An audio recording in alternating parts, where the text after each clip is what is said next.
Hello, everybody. Welcome back to my channel. My name is Zoe Rebekah Frenchman, and welcome back to the Ebbs and Flows podcast. Today, I am joined by my father, Jason, and today we're going to be discussing the topic of my college reflection and my future and my education as a whole so far. So, I certainly had a much more unique college experience than most people, I would say, and I'm going to be graduating with a Bachelor of Fine Arts degree in creative writing from Full Sail University next month. I feel like I've been here forever, but I also feel like I just started at the same time. It's so weird going through a bachelor's degree program in 20 months. It's just an interesting, unique experience, and I just really wanted to reflect on that experience and what I've learned and my future. And, getting a bachelor's degree in 20 months is like, it's a jam-packed, fast-paced environment. And, I pushed myself really hard, maybe a little bit too hard at times, but I feel like I kind of needed to a degree with this kind of thing. But it requires a tremendous amount of effort to go through a program like this. But I'm extraordinarily proud of myself for getting through it and excelling. And I'm sure you're proud of me too. I would hope so. But I'm really proud of myself for not only excelling, but also just providing myself with that internal vindication and just doing so well that I feel like my confidence has gone up. You know what I mean? Mhm. And I'm also going to a Master of Fine Arts degree program at Manhattanville University in New York in September. So that's exciting. I thought about this decision for a while, and ultimately I decided that it would be a good opportunity for me. And I figured that if I can do 120 credits in 20 months, then I can do 36 credits in 2 years. I can probably handle that. But yeah, anyway, so why don't you introduce yourself a little bit, Dad, and share a little bit of your perspective on kind of living vicariously through my experience by essentially being my editor and supporter, if you will. Sure. Hello, everybody. It's nice to be part of the podcast. Of course, your college experience is definitely not like mine. Totally different. I went to a 4-year liberal arts college. I transferred schools. I went a lot longer than 20 months to get my bachelor's. Let's put it that way. But of course, I want to start by saying, of course, I'm very proud of you as well. You've put a lot of effort into your degree and your studies, and you're finally at the end of it, and it's going to pay off. I'm really glad I could help you through your journey because, of course, I myself am a writer. I have a communications degree from Marist College, now Marist University.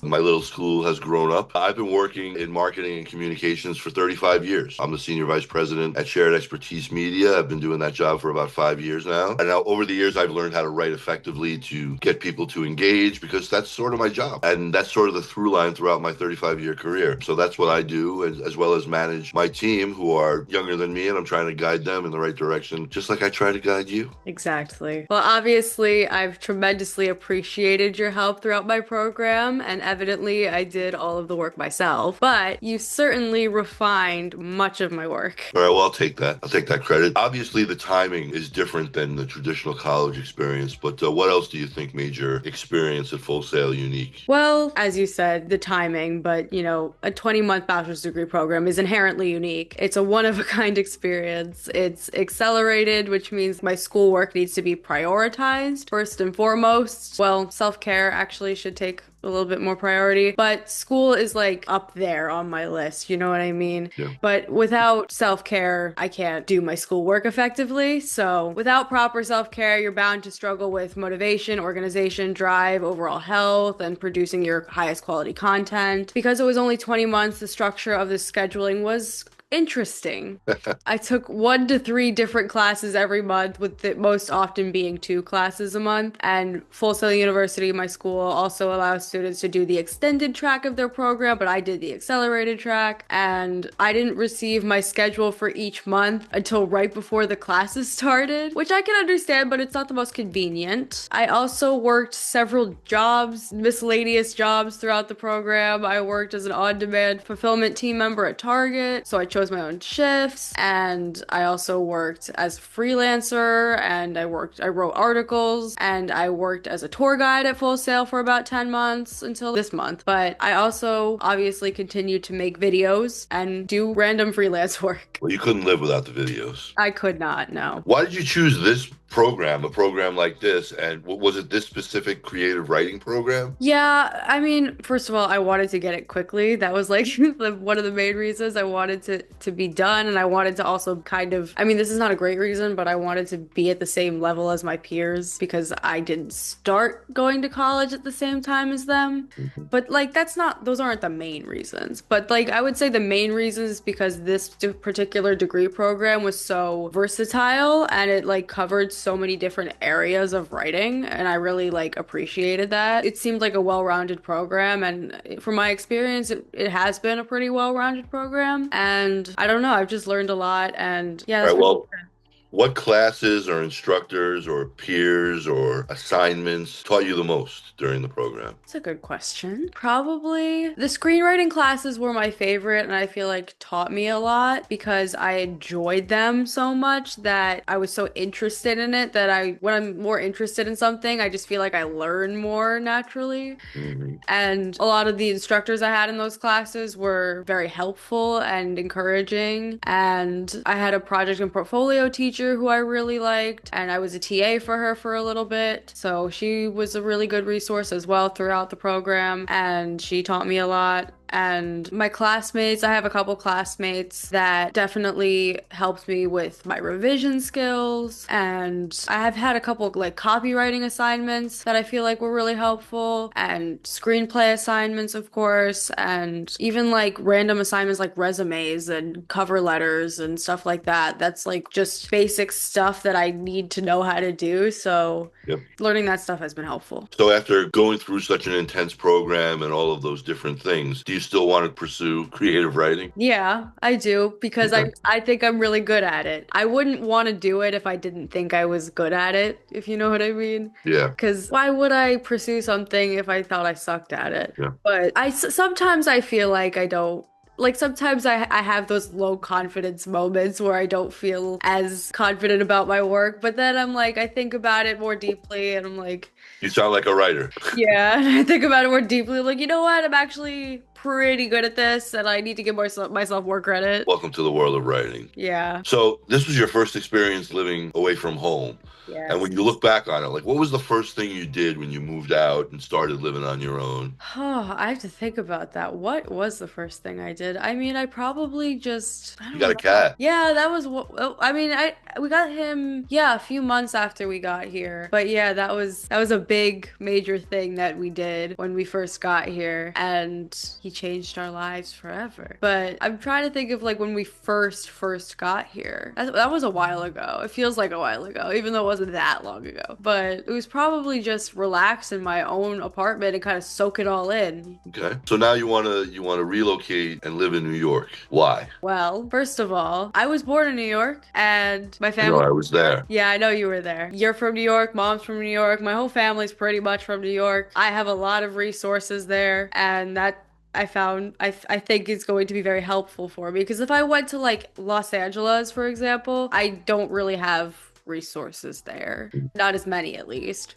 So New York is full of family and resources, so that's a good thing. But there's also just a lot of opportunities. Like I know it's a very competitive industry that I'm going into, but there's just a lot more opportunities there than Pennsylvania, where I'm from. So yeah, I've always been interested in living there, and I'm also going to the master's degree program, so that's given me like a tangible reason to go to New York. Indeed, yeah. So what's your ideal work environment? Not that you're going to get it, but if you had to choose.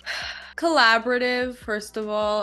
I just really like working with other people. Like I used to not like it at all, but I feel like throughout this program, I've learned to like working with other people, especially people that like have a lot to contribute and give good feedback and give me good constructive criticism and teach me things. And also, I would like, strong leadership roles in charge that are managing me and they're empathetic people who are understanding, but also give me the tough love that I need sometimes. I feel like there's a good balance that I would ideally like to have between empathy empathy and toughness, you know what I mean? What kind of jobs are you looking for? I think after speaking to like my career advisors and like my teachers, I originally wanted to do copywriting, but they have kind of steered me more in the direction of content creation because I have so much experience with it. Oh And yeah, it takes advantage of multiple skills that you have. exactly, I can write, I can edit, I can make videos, I can, do social media content. Ultimately, it's storytelling. You're just using different tools to tell a story. Exactly. What are you hoping to get out of this master's program? Well, I'm hoping to just kind of generally further my education for one. And, it's a different school. It's not like I'm doing a master's degree program at the same school. So I wanted like a different kind of perspective on creative writing. Yeah. But also I feel like Well, it does give you more.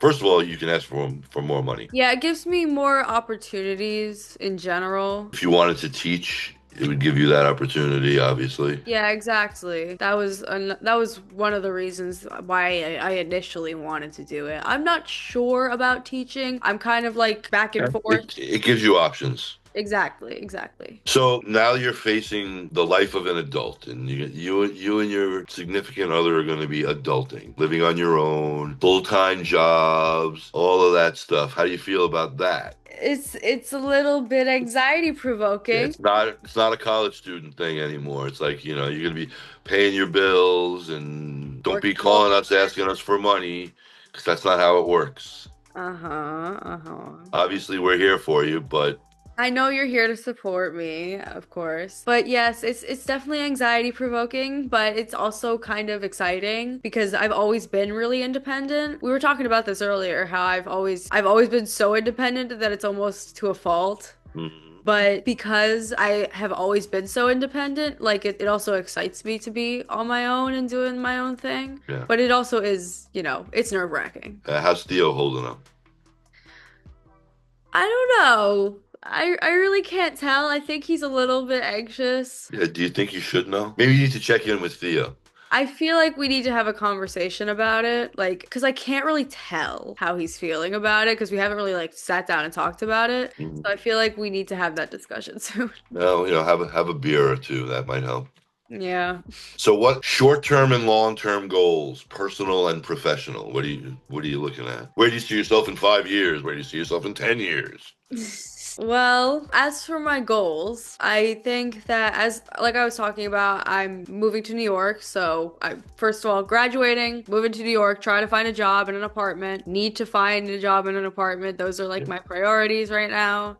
Yep. And I need to work and I also need to take care of myself. And I also need to just continue to build my portfolio and add to my resume, in terms of like, adding to my work experience. And just generally, I would like to progress in life and just That's good. yeah, feel better about myself and let go of perfectionism more Yep. and try to give myself a little bit more credit about how well I'm doing. Because I feel like I don't do that. I feel like I'm always like beating myself up and telling myself how terrible I'm doing. It's not healthy and it doesn't help. Yeah, exactly. And, long term, I would, love to have our series. I would love to have the towers made. And, I'm not going to go into details about that because I don't want anyone to steal it. Got potential. It's got real potential. Well, is there anything more I could have done to help you throughout this whole experience? Honestly, I don't think so because you helped me quite a bit.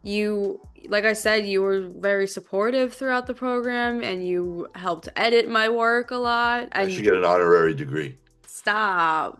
I did the work, as I said. Yeah, you did the work. But, we're doing this right now. This is for a school project. You know what I mean? Like you Yep. helped me a lot with stuff and you have throughout the program. And you know what's cool? I'm technically still at work and getting paid for this.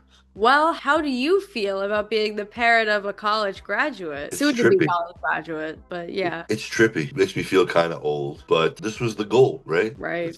To get you through, send you to college and prepare you for life. And I feel like we've done that. So in a way, it's gratifying. Yeah. We're not done yet, though. I'll feel a lot better when you got a place in New York with a job. Yeah, I'm sure. I will too. Trust me. Then you'll be on your own and have a means to pay your bills and keep a roof over your head. And I'll also be a lot closer to you than I am now, so I'll be able to actually see you yeah, for sure, for a sure. lot more than I do now. You've had your time in Florida. Agreed. I am done. I'm done with this state. I don't even know if I want to ever come back here. You certainly don't need to take any trips to Florida for a while. No, Definitely not Orlando. And no. when you go back with your own kids to Disney World, you'd be like, "Yeah, we used to live here. Let's go take a ride to Winter Park. We'll show you where we Yeah. used to live. Yeah, let's go see the old apartment. Yeah, let's go stay in the Hilton Garden Inn for $600." Stop. Well, that's about it for this episode. It's the Holy Crap I'm Done podcast. Yeah, this is the Holy Crap, I'm Done, a college reflection episode part one. Check out part two coming soon. And thank you so much for joining me, Dad. I appreciate it. Peace out. All right, well, thank you so much for watching. I will see you guys in my next video. Bye.